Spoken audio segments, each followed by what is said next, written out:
Convert করব কিন্তু আমি কাজ করি, অথবা কনভার্ট করব আমি ব্যবসা করি, সেই ক্ষেত্রে ডকুমেন্টের ভিন্নতা থাকবে। এবার আমি বলি ভাই, আপনি তো বললেন প্রোটেকশন স্পেশালে যে সৌজন্য আছে সেটা কনভার্ট করা যায়, কনভার্টেবল। তো এখন এই ক্ষেত্রে যদি আমি কনভার্ট করতে চাই, তো আমার কি কি ডকুমেন্ট প্রয়োজন হবে?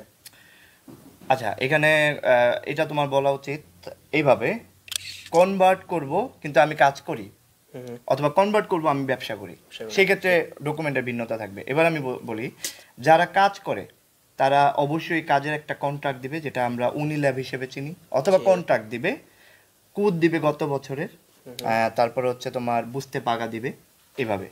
আর যদি আমরা আউটোনমর ক্ষেত্রে বলি, মানে প্রটেকশন স্পেশালে কিন্তু করি ব্যবসা প্রার্থী বা এই সেই ব্যাপারগুলো, সেই ক্ষেত্রে আমরা জানি উনিকো দেওয়া যাবে, তারপর হচ্ছে প্রার্থী দিবা, তারপর হচ্ছে তোমার আরও কিছু রিকোয়ার্ড ডকুমেন্ট আছে। তোমার যদি ব্যবসা প্রতিষ্ঠান থাকে, কামের যদি কমার্সিয়াল কিছু কাগজপত্র আছে, বিলাঞ্চও দিবা। যদি তোমার এরকম হয় যে তোমার এখনো পর্যন্ত উনিকো ডিক্লারের সময় হয় নাই, কিন্তু তুমি গত বছর তো রেজিতো ডিক্লার করলা, কিন্তু এই বছর রেজিতো ডিক্লারের সময় এখন আসে নাই, সেই ক্ষেত্রে তুমি বিলাঞ্চটা অ্যাড করে দিবা। মানে এটা বোঝানোর জন্য আমি এখনো ব্যবসাটা রানিং আছে আমার, আমরা ডিক্লার করবো হয়তো সামনে এখন থেকে আরো 5-6 মাস পরে, কিন্তু আমার ইনকামটা এইভাবে চলতেছে, এটা আর কি। তো বিলাঞ্চ এই জিনিসগুলো দিতে পারবে, রেসিডেন্সিয়াল সার্টিফিকেট।